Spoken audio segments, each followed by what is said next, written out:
ডিনারে বা লাঞ্চে একঘেয়েমি খাবার খেতে যদি আর ভালো না লাগে, একবার এইভাবে ট্রাই করে দেখতে পারো।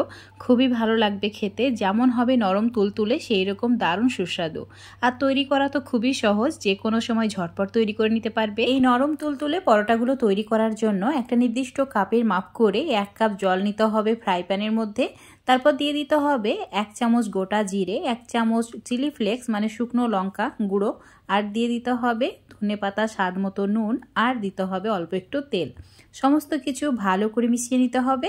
মেশানো হয়ে গেলে চুলোর আঁচটা মিডিয়াম টু লো করে দিতে হবে। যখন এই জল ফুটতে শুরু করবে তখন অ্যাড করে দিতে হবে যে কাপের মাপ করে জল নিয়েছিলাম সেই কাপের 2 কাপ আতপ চালের গুঁড়ো। এখানে আমি আতপ চালের গুঁড়ো দিয়েই তৈরি করছি, তোমরা চাইলে আটা বা ময়দা দিয়ে তৈরি করতে পারবে, কিন্তু আতপ চালের গুঁড়োর যে রুটিটা তৈরি করব সেটা খেতে বেশি টেস্টি হবে।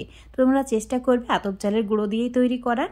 এভাবে একটু নাড়াচাড়া করে নিয়েছি, চুলোর আঁচটা লো করে রাখা আছে। যখন দেখবে সব চালের গুঁড়ো ভালোভাবে মিশে গেছে, মানে একটু ভেজা ভেজা হয়ে গেছে আর একটা ডোয়ের মতো হয়ে যাচ্ছে, তখন চুলোটাকে অফ করে দিতে হবে আর ঢাকা দিয়ে কিছু সময়ের জন্য সাইডে রেখে দিতে হবে। তো আমি ঢাকা দিয়ে এটাকে চুলো থেকে নামিয়ে রেখে দিলাম।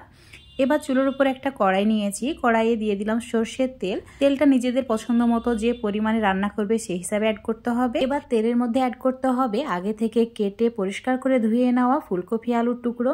এখানে আমার প্রয়োজন বুঝে ফুলকপি আলুর টুকরোটা নিয়েছি, তোমরা এর থেকে বেশি বা কম নিতে পারো। সামান্য পরিমাণে নুন আর হলুদ অ্যাড করে ভালো করে একদম লালচে করে ভেজে নিতে হবে। তো চুলোর আঁচটা মিডিয়াম টু লো রেখে একটু সময় নিয়ে ভেজে নিচ্ছি। আর আলু এই সময় 80% মতো সেদ্ধ করে নিতে হবে। তো একটু সময় নিয়ে ধীরে ধীরে ভেজে নেবে। ততক্ষণে একটা মশলা তৈরি করে নিতে হবে। তার জন্য 5-6 চামচ মতো টক দই নিয়েছি, তার মধ্যে অল্প একটু হলুদ গুঁড়ো, অল্প ধনে গুঁড়ো, আর অ্যাড করেছি সামান্য পরিমাণে জিরে গুঁড়ো আর গরম মশলা।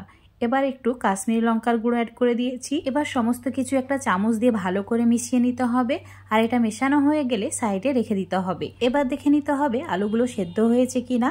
দেখো আলুগুলো একদম ভালোভাবে সেদ্ধ হয়েছে, মানে 80% মতো সেদ্ধ হয়ে গেছে, আর এর বেশি সেদ্ধ করা যাবে না। তো আমি এখন কড়াই থেকে এগুলোকে তুলে একটা প্লেটের মধ্যে রেখে দিচ্ছি। কড়াইয়ে যে তেলটুকু রয়ে গেছে তাতে রান্নাটি করে নিতে হবে। তো 1টি তেজপাতা তেলের মধ্যে অ্যাড করে দিলাম, তার সঙ্গে অ্যাড করছি 1টি শুকনো লঙ্কা আর 1/2 চামচ মতো গোটা জিরে।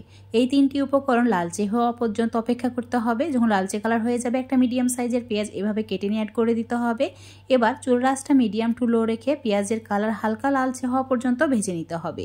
দেখো পেঁয়াজের কালারটা চেঞ্জ হয়ে গেছে। এবার এর মধ্যে অ্যাড করে দিতে হবে মশলা। আমি তেলের মধ্যে হিংটা দিতে ভুলে গেছিলাম, তাই এই সময় অ্যাড করে দিয়েছি সামান্য পরিমাণে 1 চামচ কাঁচা লঙ্কা বাটা আর আদা রসুন বাটা অ্যাড করেছি। আর যে মশলাটা আগেই আমরা দইয়ের মধ্যে দিয়ে তৈরি করে রেখেছিলাম সেটাও অ্যাড করে দিয়েছি। চুলোর আঁচ একদম কম রেখে মশলা এরকমভাবে কষিয়ে নিতে হবে। আর দেখো মশলা থেকে তেল ছাড়তে শুরু করেছে। এবার মশলার মধ্যে অ্যাড করে দিতে হবে ভেজে রাখা ফুলকপি আলু, আর চুলোর আঁচটা মিডিয়ামে রেখে সমস্ত কিছু ভালো করে একসঙ্গে মিশিয়ে নিতে হবে। যখন মশলার সঙ্গে ফুলকপি আলু ভালোভাবে মিশে যাবে তখন অ্যাড করতে হবে সামান্য পরিমাণে গরম মশলা, দিয়ে দিতে হবে গোলমরিচ গুঁড়ো, আর দিয়ে দিতে হবে স্বাদ মতো নুন, আর দিতে হবে সামান্য পরিমাণে চিনি। যেহেতু আমরা টক দই ব্যবহার করেছি তো অবশ্যই চিনিটা অ্যাড করতে হবে। আর দিয়েছি অল্প একটু কেশরি মেথি। কেশরি মেথি না থাকলে অল্প একটু তোমরা ধনেপাতা অ্যাড করে দেবে। খুব ভালো করে সমস্ত কিছু কষিয়ে নেওয়া হয়ে গেছে। এবার ঢাকা দিয়ে এইভাবেই রেখে দেবো 5 মিনিট লো ফ্লেমে। 5 মিনিট পর দেখাচ্ছি তোমাদের। দেখো একদম তেল ছেড়ে দিয়েছে। আর এই রেসিপিটা এইভাবেই রেখে দেবো। এই রেসিপিটা এইভাবেই ভালো লাগে খেতে। যদি তোমরা ঝোল করতে চাও তাহলে ফুটন্ত গরম জল 1 গ্লাস মতো অ্যাড করে দিয়ে 2-3 মিনিট ফুটিয়ে নেবে, তাহলেই হবে। এটা আমার রেডি হয়ে গেছে, প্লেটের মধ্যে তুলে রেখে দিচ্ছি। প্রথমেই যে চালের গুঁড়োর ডোটা আমরা তৈরি করেছিলাম সেটা হালকা ঠান্ডা হয়ে গেছে। তো এইভাবে একটু সময় নিয়ে মথে নিতে হবে, আর ভালো করে মথে নিতে হবে যাতে রুটিগুলো ফেটে না যায়। তো দেখো আমার খুব ভালো করে এটা তৈরি হয়ে গেছে। ঠিক এরকম মসৃণ একটা ডো রেডি করে নিতে হবে। এবার নির্দিষ্ট সাইজ করে লেচিগুলোকে কেটে নিতে হবে, আর লেচিগুলো ভালো করে গোল করে নিয়ে অল্প একটু আটার মধ্যে কোটিং করে নিতে হবে।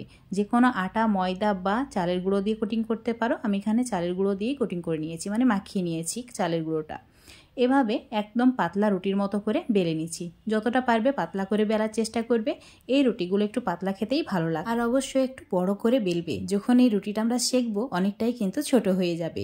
তো আমি যেমন বড় সেই রকম পাতলা করে বেলে নিয়েছি। রুটিটা আমার বেলে নেওয়া হয়ে গেছে। এবার এটাকে সেঁকে নিতে হবে। সেঁকে নেওয়ার জন্য চুলোর ওপর একটা তাওয়া বসিয়ে নিয়েছি। তাওয়াটা গরম হয়ে যাওয়ার পর রুটিটা অ্যাড করতে হবে। চুলোর আঁচটা মিডিয়ামে রেখে একটু ওয়েট করতে হবে। উপরের দিকটা যখন একটু শুকিয়ে আসবে উল্টে দিতে হবে, তারপর অল্প একটু ঘি দিয়ে দিতে হবে। তোমরা ঘি ছাড়াও এই রুটিগুলোকে সেঁকে নিতে পারো। আমি অল্প একটু ঘি দিয়ে সেঁকে নিচ্ছি। এই রুটিগুলো এইভাবে যদি সেঁকে নেওয়া হয় 12 ঘন্টা পর্যন্ত নরম তুলতুলে হয়ে থাকবে। তো দেখো উল্টে পাল্টে আমি সেঁকে নিয়েছি। আমি তো এইভাবেই সব রুটিগুলোকে সেঁকে নিচ্ছি। তোমরা তোমাদের পছন্দ মতো ঘি বা তেল দিয়েও সেঁকে নিতে পারো বা এমনি সেঁকে খেতে পারো। আমার সব রুটিগুলো তৈরি করা হয়ে গেছে। দেখো কত লোভনীয় লাগছে আর সেই রকম নরম তুলতুলে হয়েছে।